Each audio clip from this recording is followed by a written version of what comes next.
The room feels familiar. You have been here before. But you know you haven't. It is a sensation that defies logic. A sudden, jarring feeling that the present has already occurred in the past. Nearly 70% of healthy adults report experiencing it at least once. It is not a psychic premonition. It is a neurological hiccup, a momentary misalignment between your sensory input and your memory storage. Think of your brain as a library. Information is constantly being filed into short-term and long-term sections. Normally, the path is clear. But sometimes, data bypasses the short-term buffer and hits long-term storage directly. Your brain perceives this as a memory from the past, even though it is happening right now. It is a conflict between the now and the then, a momentary error in the brain's internal clock. Researchers have studied this for decades. They call it a recognition memory failure. The sensation is brief. It vanishes as quickly as it arrives, leaving only confusion in its wake. But why does the brain allow this to happen? Is it a byproduct of our complex cognitive evolution? Some theories suggest it is a sign of a healthy, functioning brain, constantly checking for past patterns. It is essentially a reality check that went slightly off course. So the next time you feel like you have lived a moment before, do not panic. Your brain is just doing its job, even if it occasionally makes a mistake. It is a reminder of how fragile our perception of time truly is. To understand why this happens, we have to look inside the temporal lobe. This region is the command center for memory processing and sensory integration. Deep within this structure lies the hippocampus, the brain's indexer. When the hippocampus misfires, it can trigger a false sense of familiarity. It is like a file being mislabeled in the wrong folder. But there is a critical distinction between this and something more serious. In some cases, déjà vu is a symptom of focal seizures. These are not the typical convulsions people often associate with epilepsy. Instead, they manifest as intense, repetitive, and prolonged episodes of déjà vu. These episodes are often accompanied by other sensory distortions. Doctors use EEG monitoring to distinguish these from common, healthy experiences. In a healthy brain, the sensation is fleeting and lacks other symptoms. It is a natural, albeit strange, quirk of our cognitive machinery. Yet, understanding the difference is vital for those who experience it chronically. Memory is not a perfect recording. It is a reconstructive process. And sometimes, that reconstruction takes a detour. Beyond the anatomy, there is a theory of timing. It suggests that our brain processes sensory input through two distinct pathways. Normally, these pathways synchronize perfectly, creating a seamless stream of experience. But what happens if one pathway experiences a microsecond delay? The brain receives the same data twice, but with a slight temporal gap. The first version is processed as old information, stored in memory. The second version arrives milliseconds later, perceived as the new reality. When the brain compares them, it finds a match. But because the old version was just created, it feels like a memory. This is the essence of sensory synchronization failure. It is not a flaw in the system, but a byproduct of high-speed processing. Our brain is constantly trying to keep up with the present, and sometimes it just trips over its own speed. This theory explains why the sensation is so brief.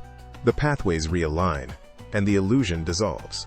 It is a glitch that proves the system is working. But what if the trigger isn't a timing error, but a structural one? Holographic memory models suggest our experiences aren't stored as complete files.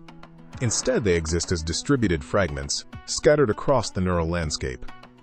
A specific scent, a sound, or a spatial layout acts as an associative trigger.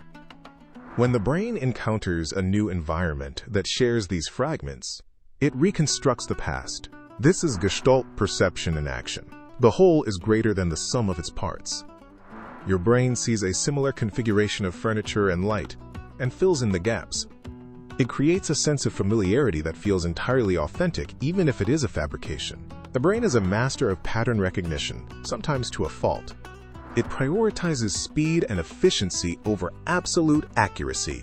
This is why you can feel like you've been somewhere you've never actually visited. The environment shares enough commonalities with your past to trigger a false retrieval. It is a testament to the brain's constant, restless search for meaning, even when that search leads to a dead end. Our memories are not static. They are living, breathing constructs. And sometimes, they rewrite themselves in real time. For some, this isn't just a fleeting quirk of cognition. It is a chronic, relentless state. In patients with temporal lobe epilepsy, these episodes can occur dozens of times a day. They live in a perpetual state of repetition, where reality feels like a loop. Case studies describe patients who can no longer distinguish current reality from memory. They report feeling as if they are watching a movie they have already seen. The psychological toll is profound, leading to severe anxiety and social withdrawal. Every conversation feels scripted. Every event feels predetermined. The brain's inability to update its reality creates a terrifying sense of entrapment. Clinical treatment focuses on managing the underlying seizure activity, but for many, the psychological damage of the experience remains long after. They must learn to navigate a world that feels both familiar and alien. It highlights the fragility of our sense of self and our place in time. When the brain fails to anchor us in the now, everything shifts. It is a stark reminder of how much we rely on our brain's stability and how easily that stability can be compromised. The boundary between health and pathology is thinner than we think. Before we understood the brain, we looked to the stars and the soul for answers. For centuries, déjà vu was interpreted as a glimpse into a past life, or perhaps a fleeting moment of precognition, a vision of the future. Today, these narratives have migrated from folklore into science fiction. We now frame these biological glitches as glitches in the matrix. It is a modern mythology for a digital age. Why do we crave these supernatural explanations? Because a biological error is cold, random, and meaningless. But a supernatural encounter? That is a story.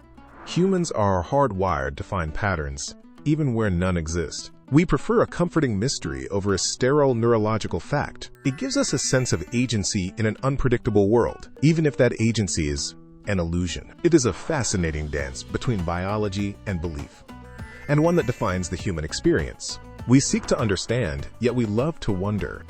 Déjà vu is just one of many ways our brain bridges that gap.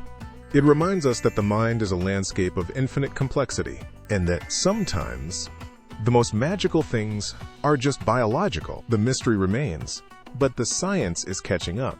Until then, keep questioning your reality, because you never know when the next glitch will occur. So what is the final verdict on this strange sensation? It is not a glitch in the matrix, but a feature of a highly complex memory system. Our brains are error-prone by design, prioritizing speed over absolute precision. This glitch is actually a sign of a healthy, functioning, cognitive machine.